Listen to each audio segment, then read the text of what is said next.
to introduce someone that probably does not need an introduction, but I will do it anyway. Uh, but first, I'll introduce myself in case you don't know who I am. Forgive me for not getting up. My name is Ryan Swift. I am your head DJ this year at ILHC. I am happy to be here. This is my 12th ILHC, and I'm super glad to be here. I also host a podcast called The Track, if anybody's heard of that. Thank you.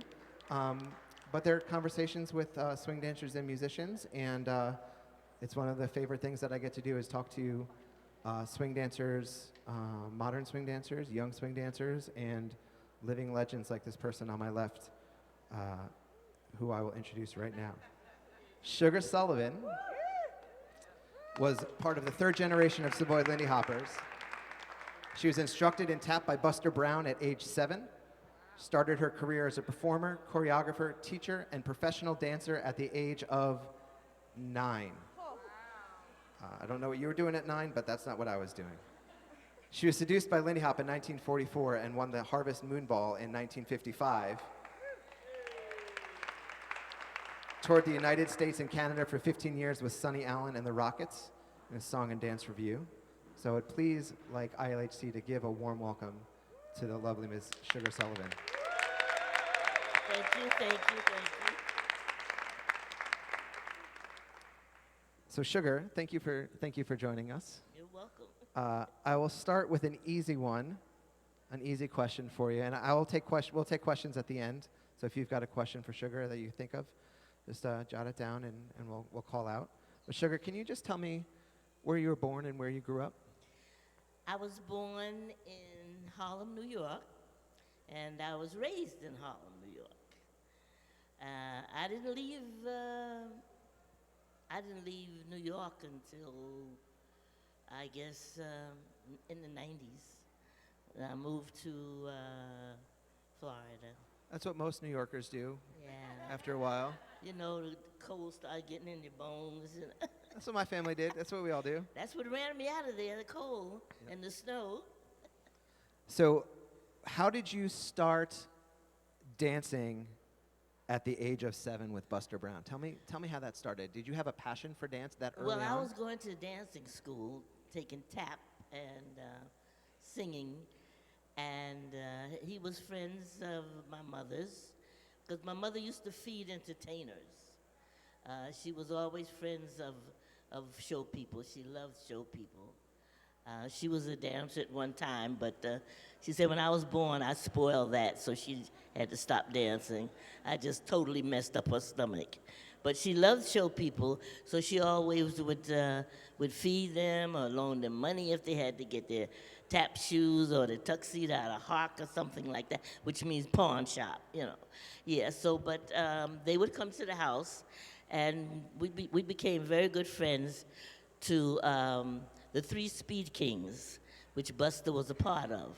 They were 3 tap dancers, came out of Cleveland. They ran from the mafia. Yes, they was in a club being held, and they never gave them all their money each week because they was trying to keep them there. And finally, they just one night, they just said, the heck with the money, we're leaving here. So they ran to New York, and they were at the Apollo Theater. And so this was after when they was at the Apollo, they was doing all the gigs. And my mother met them. And they would come to my mother's house, and she would feed them, you know. So it was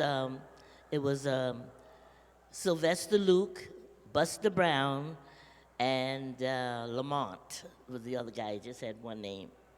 And Lamont died as a very young man. He got ill, and he died as a very young man. So Sylvester and Buster, they went on to be partners for some years.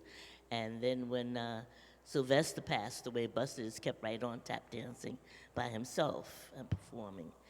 And so I would come home from dancing school, and he says, let me see what you learned today, you know. So I showed him what we had in dancing school that day. And when the concerts was coming up, we did a concert every year. And I had been going there since I was 4.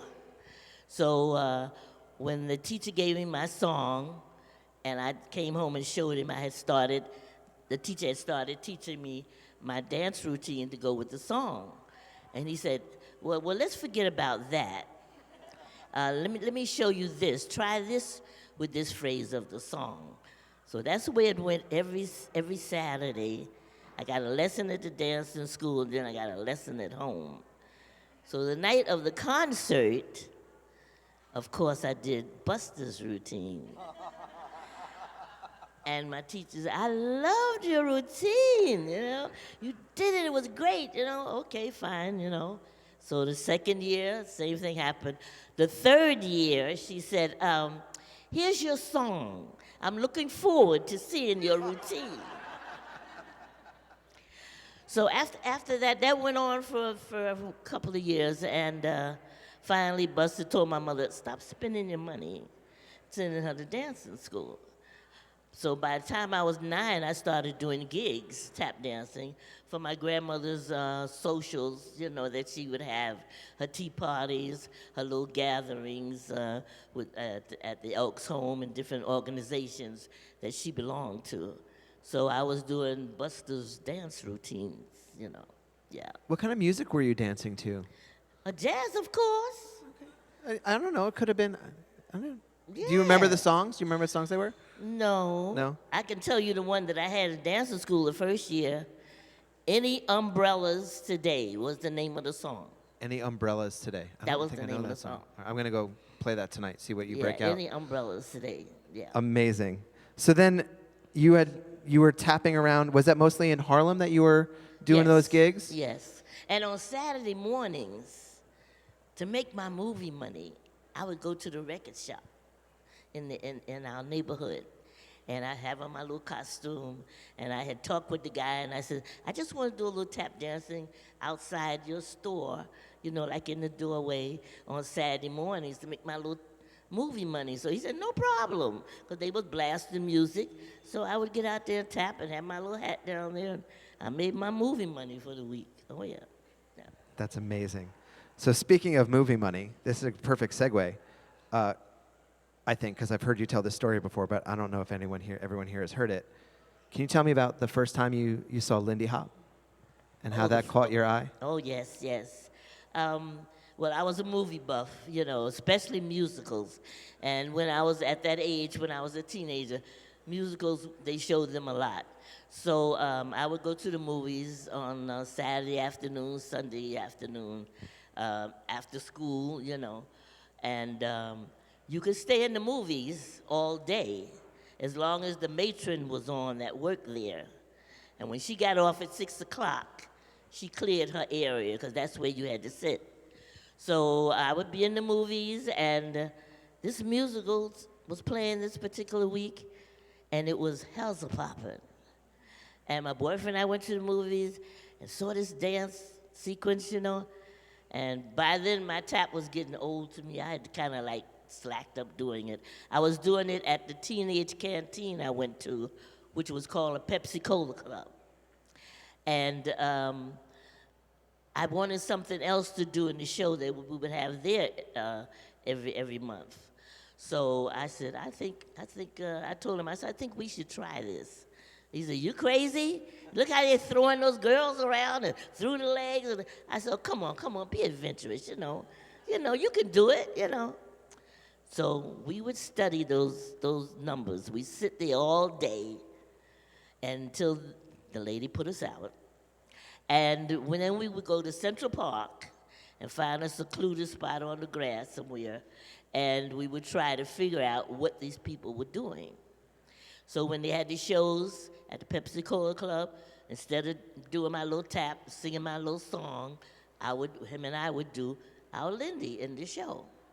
So in 1945, we entered in a contest in Central Park. And it was sponsored by Disney, because they was publicizing a movie that was getting ready to come out called Make Mine Music. And it was teenagers in a soda pop shop. And they had a jukebox, and they were swinging. So it was a perfect contest for us. And we were lucky enough to win first prize. Yeah. So a lady came up to me, and she said, you two are very good, you know. She said, you should be in the Harvest Moonball. So we asked her, what is that? So she explained what the Harvest Moonball was. And we said, well, how do we get in it? She said, well, go to the Daily News building on 42nd Street. And that's what we did. And we went down there. And they told us, they asked them, says, yes, you can enter, anybody can enter the contest as long as you're 16 and over, you know.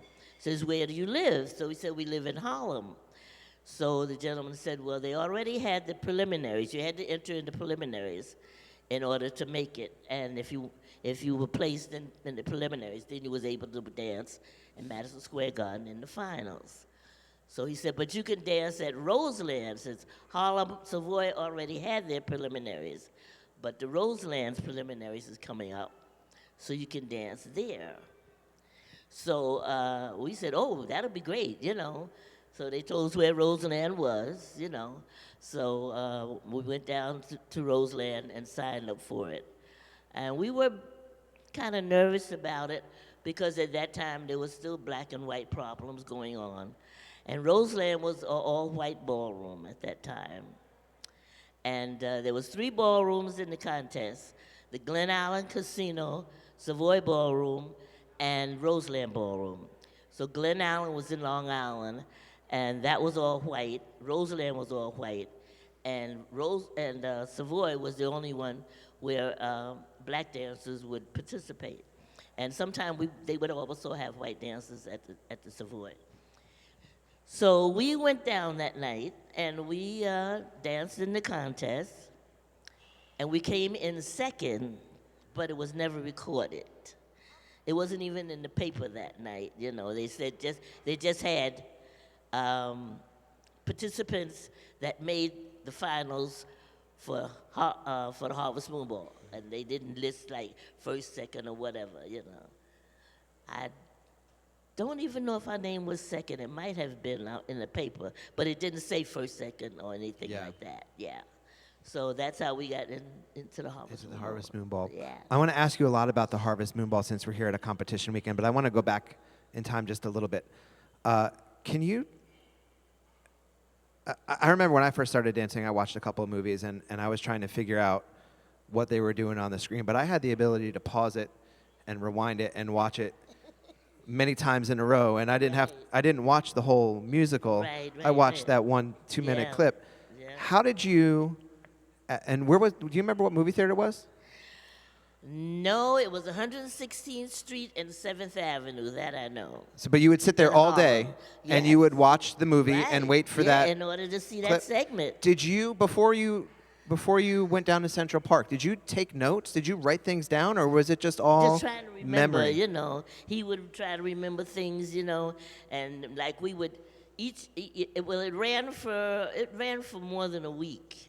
So we would like pick a part to focus on that particular day, you know, that type of thing, you know. Yeah. That's amazing. Was there anyone in particular that you were looking at in those routines? Do you remember? Not in, really. In Hell's a Poppin'? It was just everyone, because well, there's a lot going on in that. He would that. watch the guys, and I would watch the girls, you know. Yeah. We would concentrate on that. Yeah. And at that time, it didn't matter to me. I was just trying to get any of it, you know. And then when I got to Madison Square Garden, I realized we weren't doing The day we went down for the finals, you have rehearsal. You get there like 8 o'clock in the morning. And you start rehearsing, you know. And when they brought these people up on the stage, these black groups, because we had to dance with Roseland. So our group was all white except for us. Uh-huh. And then they brought these black groups up on the stage. And oh my God, first of all, when the music hit, he looked at me, and my partner looked at me, and I looked at him, and I said, we'd never be able to dance to that, you know, because it was so fast. But Roseland's music wasn't like that. So when we got up there, we said, maybe we could like pick it up a little bit. And the guy, he politely told me, I'm sorry, but you have to dance the same pace as the people in your group. I said, okay. I'm glad he didn't. We wouldn't have been able to make it anyway, you know. So that's how I really saw the Savoy. And I said, that I've got to learn. So you discovered the Savoy through the Harvest Moon Ball. Yeah. That's amazing. Yeah. Did you, when you were watching Hell's a Poppin', did you know that those were dancers from Harlem? Did you know they were local kids? Not really. No. No, because the show just came on. They didn't announce it. Yeah. You know. Yeah. Did the movie, and we just watched the movie, you know. And you hadn't spent time at the Savoy at that point, so. I was only 14. Yeah. Yeah, you couldn't get in there unless you were 18. Right. And I looked 12. Something like that. Yeah, I get that all the time, you know. Yeah, I know. But so these were just random dancers that you saw. Right, That's amazing. And then at the Harvest Moon Ball, what year was that? The first one that you went to? 46. 46. Yeah. And then you I was 16. You were 16. Yeah. And then so you had to wait 2 years to get to the Savoy? Oh, no, I went up to the Savoy one night. I went to the Savoy right after the Harvest Moon Ball, you know, and then the bouncer stopped me at the door and said, "Where do you think you're going? Where's your mama?" I said, "My mama's home." I said, "Well, you're not going up here." I said, "Why?" He said, "You have to be 18." And I just looked at him because I just opened my mouth because I know I couldn't say I'm 18, you know. I had on socks, number one. I didn't wear makeup, you know.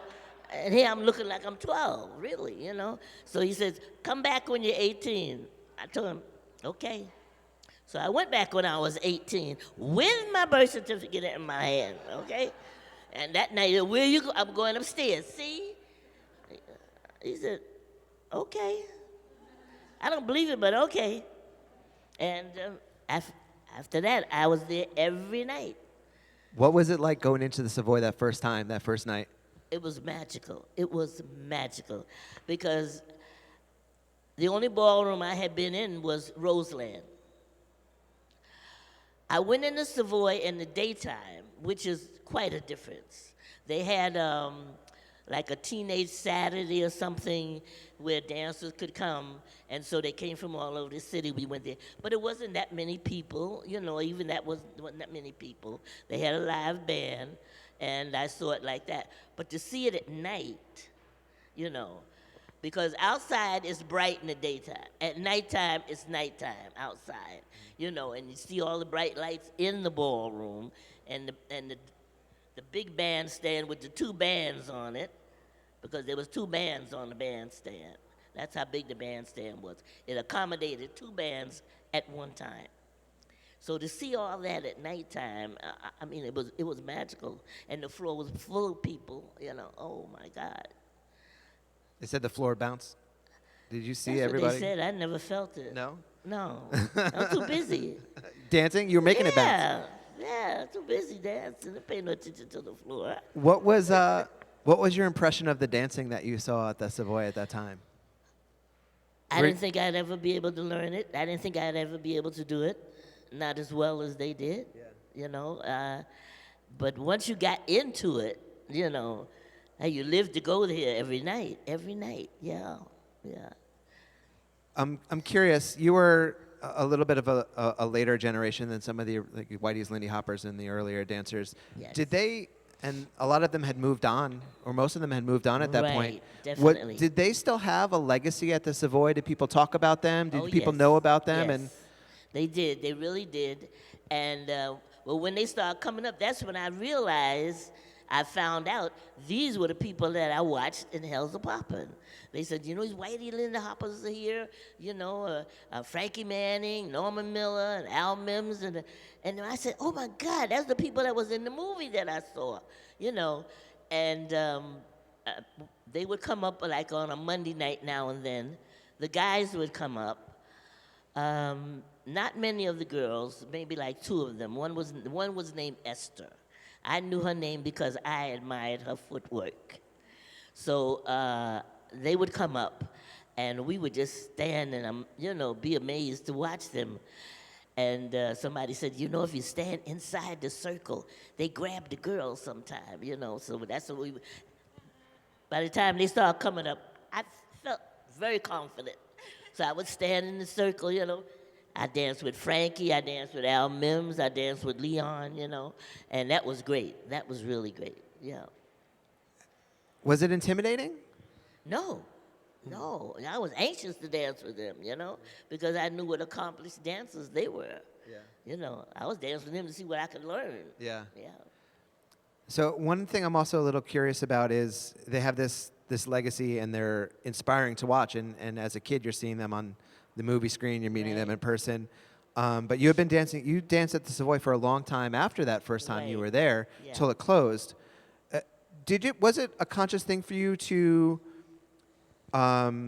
either honor their dancing or replicate their dancing, or did you make a conscious effort to maybe carve out your own way of dancing and change it or express yourself in a different way? I had my own style. I like I said, I would watch Esther when she would come up. I would watch her footwork, and I said, she doesn't dance like the rest of the ladies. She had her own little things, so I would get my little tricky little steps and things like that. I figure them out on my own. Yeah. Was there any, one of the things that I see, I've been doing this for a little while now, but over the 2+ decades that I've been dancing, I see, the people that were earlier on were like, oh no, that's not Lindy Hop. What I did was Lindy Hop, and I know the people that did it before me looked at my dancing. Actually, everyone looks at my dancing. It's like, that's not Lindy Hop. But it happens every few years. There's another generation. And you're like, oh, it's not what I used to do. That's not the same. Did that happen then at that time? What we do is we say we did Savoy Lindy and leave it at that. I don't criticize anybody else's way of dancing, but not all of it is Savoy Lindy. That's the thing, because those guys that I learned from, they were old Lindy Hop dancers. When I started going up there, I was taught by 2 guys who had just won the Harvest Moon Ball, which was Blue Outlaw, the year before I went there, and the year that I went there, Candy Carter. He won the Harvest Moon Ball that year. So they took me under their wing and was teaching me, And as far as girly stuff, I had to get that on my own, But they would teach me basic steps of the routines that most everybody learns, that type of thing. And then you took it from there. Put your own little touch with it. Right. And you weren't taking classes like we take classes now. There was no such thing as classes. Yeah. We went up in the daytime.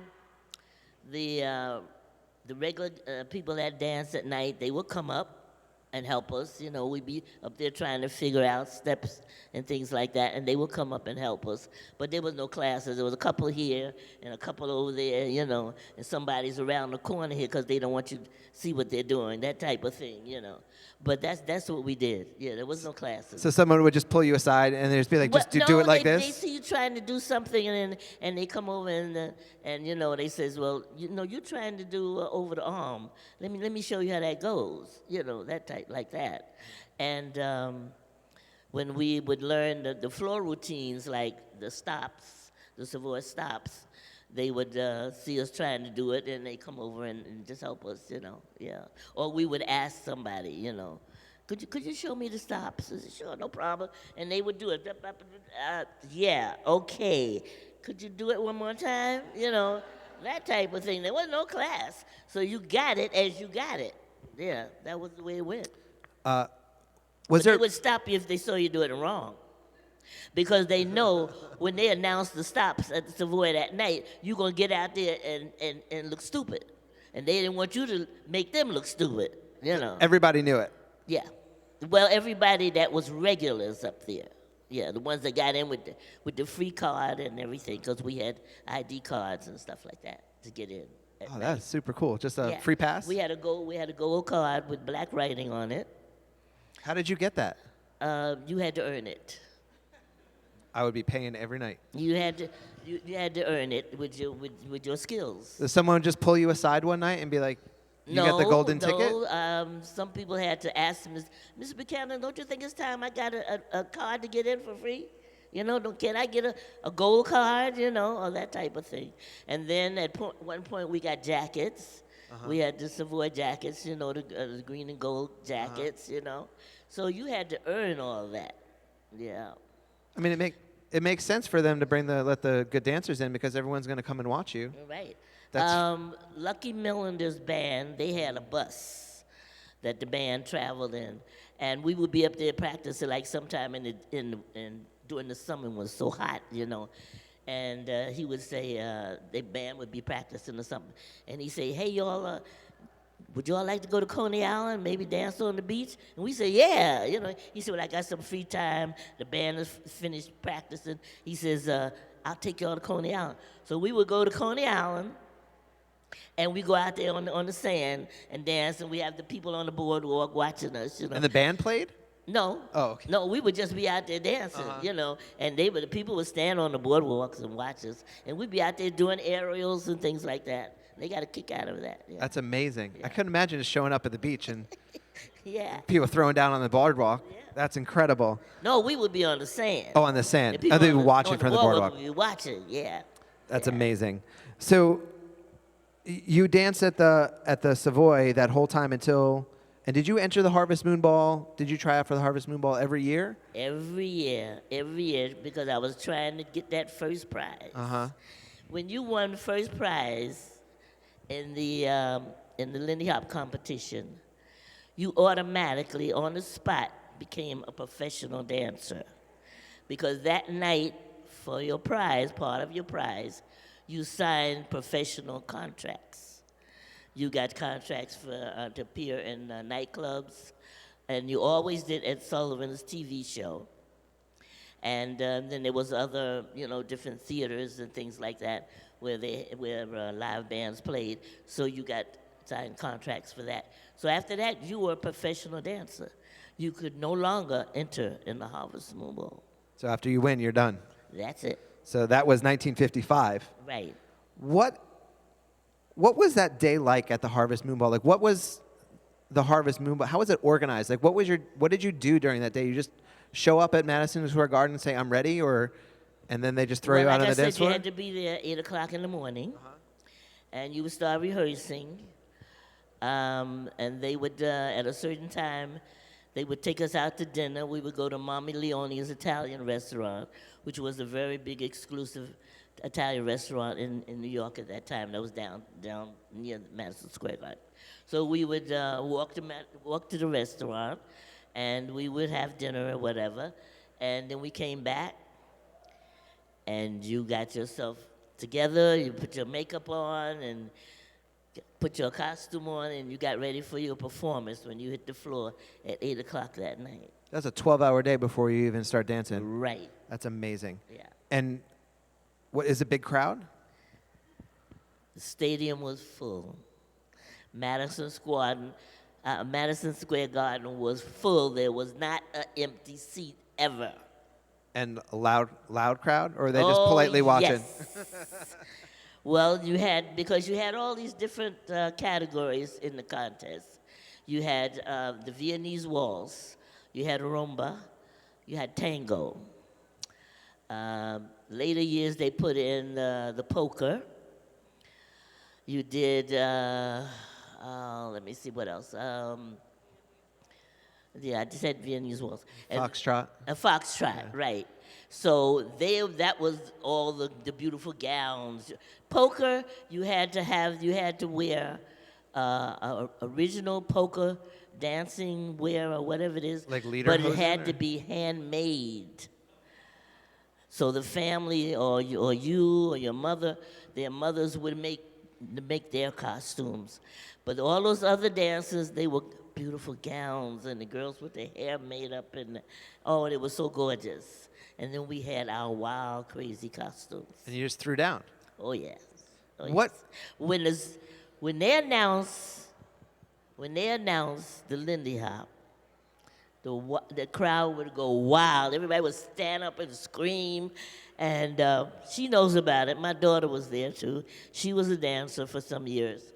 And you would march around the stage, and they would play Shine On Harvest Moon. And that's the song that we would go completely around that square. And then we would go to our seats. And then they would announce each group from the different ballrooms. Did they have a band, or was it recorded music? It was a band. Yeah. Do you remember who the band was? Well, when I won, it was Mel Block, Huh. and it was a full orchestra. They were always Wait, full Mel orchestra. Blanc, like the guy that voiced Bugs Bunny, Mel Blanc? No, he was a musician. Okay. It was Mel Block, but it was a big orchestra. I was told that Count Basie had played one year, which was quite a while before. Yeah. Yeah, they said that he had played one year too. I don't know. That was, oh my God. I couldn't imagine. That was, ooh. Yeah. Yes. So was it music that you knew, or was it just they played something Oh and no, you had to that go? afternoon when you rehearsed, you knew what you were dancing to. Oh yeah, they didn't spring it on you then. You know, you rehearsed to the song that you were going to dance to that night. Yeah. And what was the format of the competition like? Was it 4 couples at a time, 6 couples at a time, spotlights? Because we've got a lot of different formats here at ILHC. Right. It was, well, when we danced, it was 4. I saw in earlier years, I've seen some films, and that at a couple of times they had 5 couples on the floor, or 6 I even saw on film.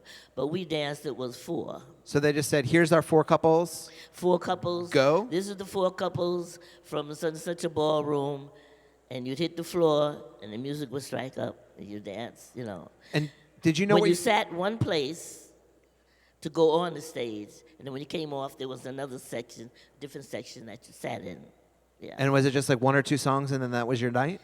You danced 3 minutes. 3 minutes. 3 full minutes. Fast minutes. Well, Roseland wasn't fast, and Glen Allen Casino wasn't fast. Savoy was fast. Yeah, that's how that went. Yeah. So do you know how you were being judged, or did they just like pick their favorites? No, they or? had judges. They had these in the program. They had the photos and the history of the judges. They were professors from different universities and places like that, and they would have the pictures and everything in the programs. And in the afternoon, you rehearsed. You knew where the judges were sitting. So when you danced that night in the spot that they gave you that day, if it was not in front of the judges, you know what you did. Okay, all right? Oh yeah, yeah, you moved. Yeah, definitely. I'm curious. Have you seen any of the competitions yet this weekend? No, Not yet. Not yet. You're gonna watch tonight. I didn't go last night. Yeah. I was under the weather. Do you have any But I'll advice? be there tonight. Do you have any advice for competitors that are performing this weekend based on your history or what you like to see? Do your best. Not 100, 110. Okay? That's what you need to dance, 110. But make sure you and your partner got it together. Don't dance alone. You know, it's like some people, he's not expecting this. She might say, he's not expecting this, but I'm going to do that. Don't do that. Do it together or don't do it at all, because it's not going to work if you're dancing by yourself, okay? That's all I can say. Do your best. I think that is solid. Okay, so thank you. We are doing good on time. Okay. I do want to ask, what was it like when your name, because you'd been entering the Harvest Moon Ball for 9 years before you won? 10 years before you won? Well, the first one was 46. 9 years. 47, 48, 49, 50, she was born. I didn't dance that year. Oh, that would have been the year, too. Yeah. 51, 52, my son was born. I didn't dance that year. And then to 55, yeah, each one, yeah. So what was it like when they finally... In 54, 54, I danced the tie for 3rd place, and I didn't get it. I cried like a baby. My mother's in the audience with the kids, but she came down and she said, "What are you crying for? What are you crying for? So you lost, so what? There's always next year." And then the year that I won, I cried like a baby. But I had a smile on my face. And she said, "What are you crying for? You won." I said, Mom, I'm just so happy, you know.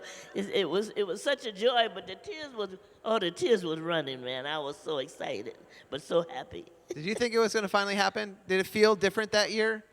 No, they told us in '54 that was our year. Even Buchanan, the gentleman that ran the Savoy, he said, "This is your year, sugar. This is your year," you know, and we really thought that, you know, my husband and I, we really thought that. That's what really hurt. Yeah. That's why I was so heartbroken, you know. Yeah. But the next year, I said, "This is mine."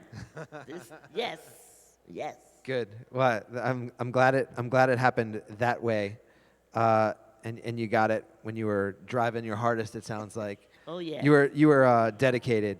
And I used determined. to make all my costumes. I used to design and make all my costumes and some of the dancers. Yeah, a lot of them I made their costumes. What were those costumes? Were they skirts? Were they? What did they look like? It was the girls had short skirts, and we had panties underneath that matched. We'd have sequins on our panties. When our dresses go up, they would be all pretty and everything, you know, rhinestones. We would paint our sneakers. We would put stones on our sneakers, rhinestones, or, you know, different color of stones on our sneakers. We were beautiful, okay? Our colors were great, you know, bright and exciting. Oh yeah. All that entered in your winning also. Yeah. I'm sure. Yes. So 1955, they call your name and your husband's name. Yes. And then you're a professional dancer. Yes. Signing those contracts, you know, and my mother was there, and she said, "You know what this means?" "Yeah, I know what it means." You know. She said, "You're gonna be a professional dancer?" I said, "Yes." You know, I had worked for it a long time. Oh my God. Just talking about it, you know. And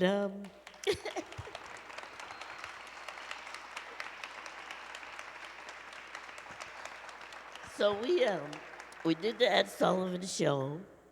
We did a show at the Latin Quarter, which was a nightclub, you know, and Radio City Music Hall. So that was for a week, you know. You work a week, you know. It was great. Yeah. What did those gigs look like? Were you part of a review? Did they just say, "Here's the Harvest Moon Ball winners"? Yeah, and, they would. And they're amazing. They would do a big spiel, you know, and now we bring you the winners of the Harvest Moon Ball, you know, and they built numbers around like the winners of the All Around, which was all the ballroom dances, you know, and then they would have like the poker, you know, if they won, you know, and the winner of the poker, and it would be a scene. They would make a scene on the stage, you know. And did you learn choreography? Did you perform choreography as part of that, or were you just? My own choreography, yeah. Yeah, we did our own choreography, yeah. Did you have the same music for each gig? So we would kind of, you know, ask for what music we wanted, yeah. Yeah. So you kind of just like, here's what I'm going to do for 3 minutes. Yes. That's amazing. But you never did 3 minutes. No. You never did 3 minutes. Ed Sullivan. Oh, that was just for the contest, yeah. We started 8 o'clock in the morning rehearsing. The 3 minutes came down to 36 seconds. So you did all your most exciting steps in that 36 seconds. But during the day, you know, they say, well, we need to shorten it just a little bit more, you know. But it wasn't just us. It wasn't just the dancers. It would be whoever was on that show, because the show had to fit into an hour. Because the TV show was only an hour from 8 to 9 o'clock on Sunday nights. Right. Yeah. Do you remember who else was on that show? Yes. The Four Aces, Rosalind Russell. That's all I can remember, those two. Yeah. That's a good That billing. was the big impressions on the show for me, yeah. Do you remember how much you got paid for those gigs? That I don't remember. No. No. Was it a lot? To me it was. But hey, I was a beginner. Yeah, You know. yeah. So to me, it was big money. You Yeah. know. And the check they gave me that night at the ballroom at Madison Square Garden, that was big to me. That's You big, know. yeah. My mama was thrilled. She grabbed the check in a hurry. You know.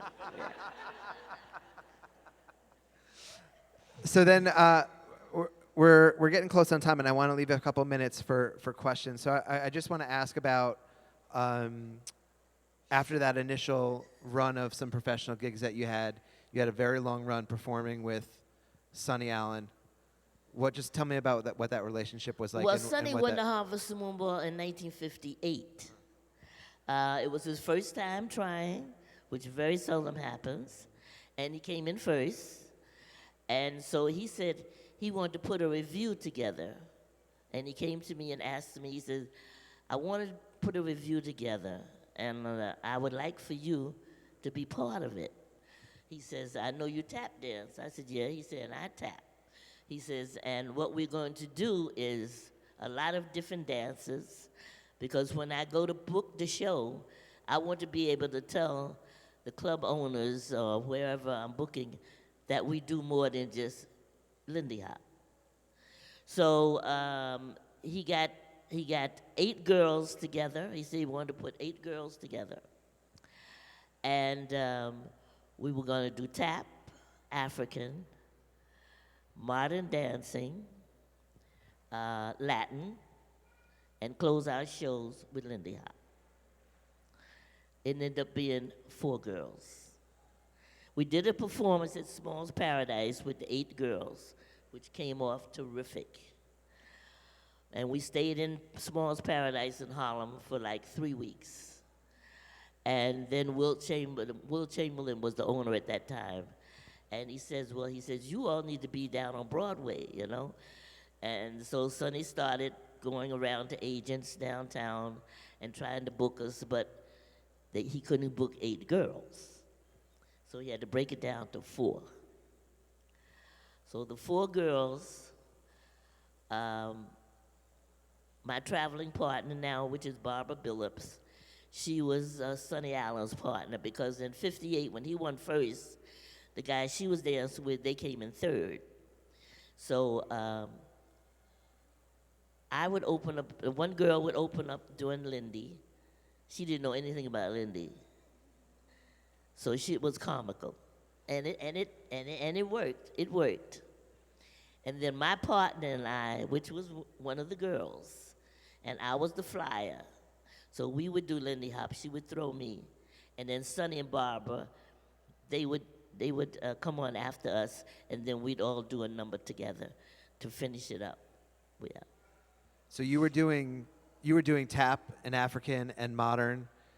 Latin. And did you know those dances? I know you know tap, but did you know those other dances? Or did you learn them just for that review? A little, but not that much, you know. I didn't know that much, you know. Not what Sonny had us doing. Yeah. He was very good. Yeah. He was very good. Because when Sonny came to the Savoy, he was a dance teacher at a dancing school on 125th Street. And so he had it all up here, and he taught it to us. Yes. Were there any styles that you liked in particular outside of Lindy Hop that kind of? Well, I love the tap and African. Yeah. Yeah. Had you been tapping that whole time No, I had stopped. You had stopped? I had left it alone completely. for Yeah. Lindy Hop? Yeah. Oh yeah. That was I lived it. I lived it. I took my kids to Savoy in the daytime.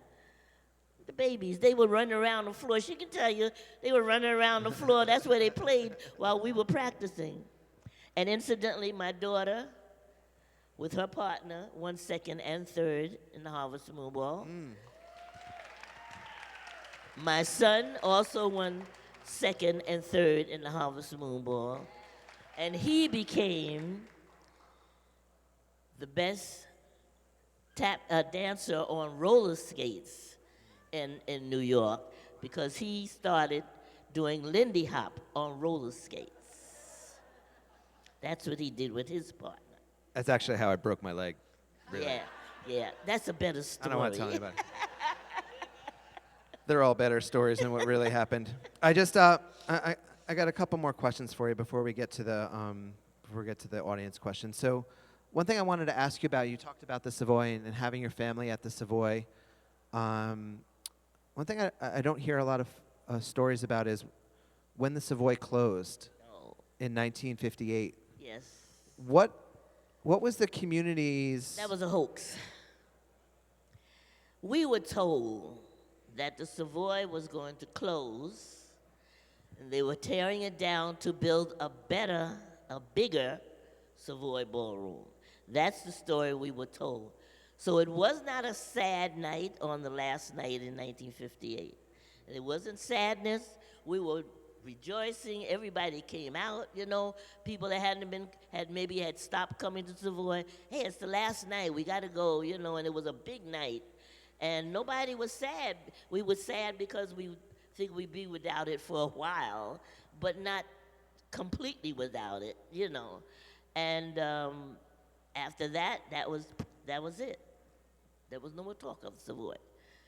They built housing, so, yeah. Can you just tell me a little bit about what you feel the Savoy Ballroom meant to the community in Harlem, or to you and your friends and family, and how that, what it meant to your life? When the Savoy, when it first started, it was hard times in New York. It was hard times, period, and it was something that people, they could go there. It wasn't expensive to get in, and they could go and for a night just have fun, forget about troubles and what have you, meet other people, like a lot of the domestic workers,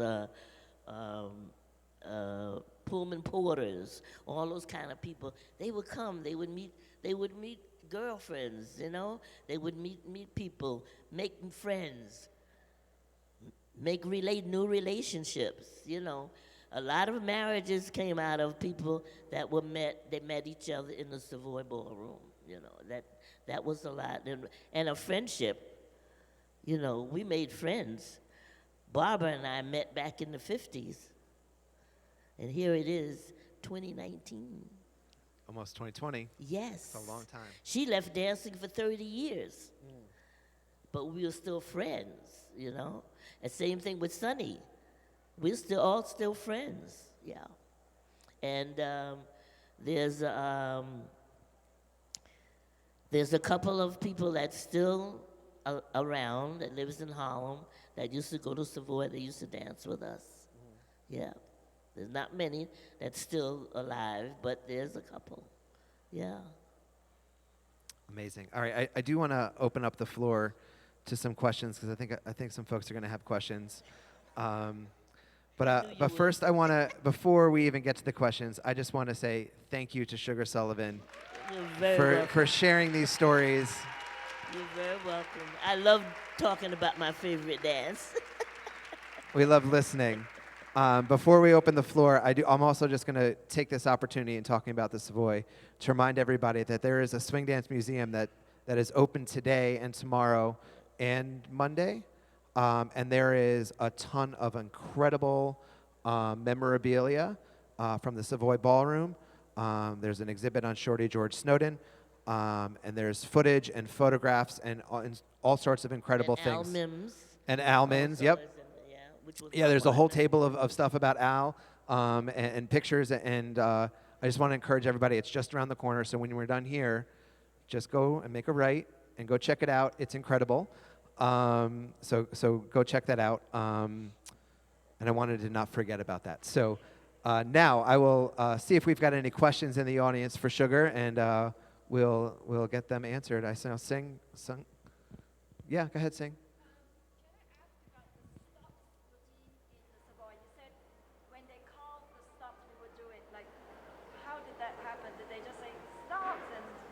I'm just going to repeat her question so everybody can hear it. So the question was about the stops routine at the Savoy Ballroom and how that was called and what the stops routine was. And was it like the Shim Sham like we do today, or?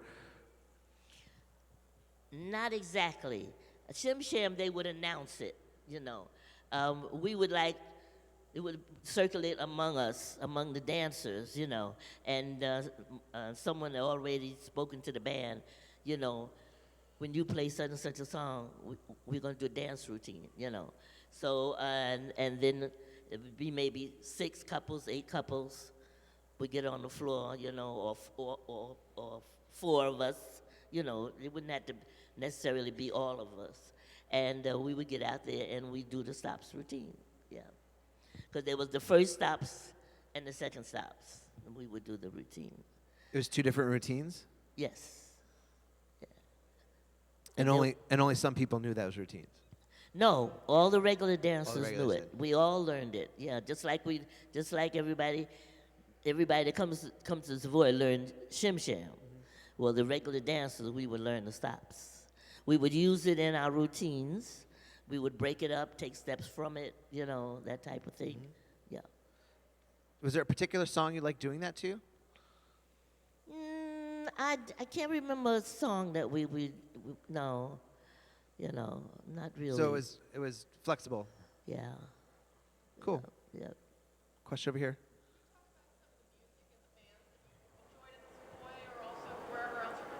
Yeah, the question was just to talk about some of the music and bands that you enjoyed dancing to. When I first went to Savoy, Buddy Johnson and his sister Ella, they were the house band when I first went to Savoy. Because I remember dancing with them, and I loved listening to her sing, you know. And as the years went by, there was Erskine Hawkins, Lucky Millender, and of course the obvious Count Basie, you know, and the Duke. The first time Duke Ellington came to the Savoy, they booed him off the stage. He played through it, and it was disgusting. Because he was playing all this classic, his type of classic music, but it wasn't the dancers' music, you know. In the Savoy, the bands catered to us. They played for us. Because we did shows all night long for free, you know. We were dancing. We were just enjoying ourselves. But the audiences, the people that came there to dance, some would just come to sit in the boxes just to enjoy watching the dancers, you know. And then there was people that would get on the floor that loved the Lindy Hop also. So the bands they catered to us. And when Duke first came there, he did not cater to us. He was just playing his usual music, you know, that people like to go to sit and watch him and listen to him play. But the next time he came, he got down just like everybody else, you know. He played good music, you know. Dizzy Gillespie, you know. I danced with Diz. Diz was quite a Lindy Hopper. Really? Yeah, he was, yeah. Buster Brown also was quite a Lindy Hopper. We played a theater downtown. He was my dancing partner. Buster Brown, yeah. It was Sonny and Barbara and Buster and I. Yeah, we did a week downtown theater. I forgot exactly what, yeah. That's amazing. Yeah. I know and on the show, he did his solo tap. He did his tap number also in the show. Well, I mean, if you got Buster Brown on your bill. Yeah. I know you mentioned going to the beach with Lucky Milner, but did you have a rapport with the other band leaders? Did you talk to them? Were you friendly with them? Oh, yeah. Oh, yeah. We were well, all of us, yeah. Yeah. Amazing. Yeah. Any other questions that we've got before we wrap up? We've got maybe time for 1 or 2 more questions. Go ahead, Chris. You mentioned you spent a lot of time with Buster. Did you spend a lot of time with like Chuck Green and Bunny Briggs and those guys too? Chris asked if she spent time with some other dancers in addition to Buster. Well, when I was with Cab, when I was on the tour with Cab, Bunny Briggs was on the show. Cab Calloway. Yeah, when I was on tour with Cab Calloway. Bunny Briggs, he was on the show, tap dancer. And we became good friends, you know. And Jimmy Slide, yeah, I've talked with him. Because I used to talk with all the tap dancers, and I love tap dancing, yeah. That was my first love of dancing, yeah. What was it like touring with Cab Calloway? That was great. Yeah. And someone told him, that I was a seamstress. And like the first day we were on tour, he didn't ask me anything when we was rehearsing for the show to go out of town. So the first day we're out of town, we're in Canada, and he called me one day, come to this room. I says, okay. So I said, oh my God, what have we done wrong now? So he says, I hear you sew a little. I said, yeah, I've been a dressmaker and a tailor all my life. He opened up his closet. He said, Sugar, I got all these damn suits hanging up in here. They full of safety pins. Great big safety pins like this. Because he had lost a lot of weight. He got heavy and he lost all the. He said, is there anything you can do for me?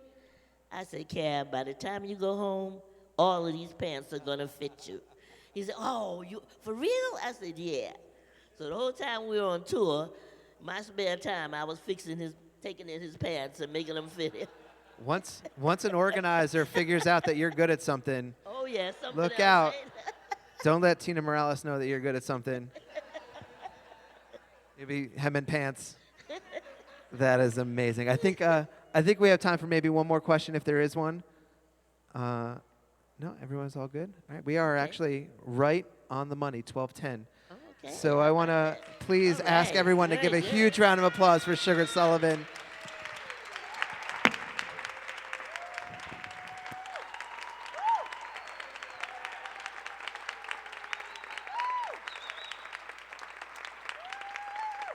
Sugar will be around this weekend. Please say hi and thank her for spending her time with us. I turned your mic off, Sugar. I'll turn you back on. Hold on. Here you go. Sugar, here you go. Don't feel that you're imposing, I'm scared. I'm human just like you. You want to ask me something? I may want to ask you something. Sugar's very friendly. Come and introduce yourself. All right. I may not remember your name, but I'll remember your face. Okay, one more time, please, for Sugar Sullivan, everyone.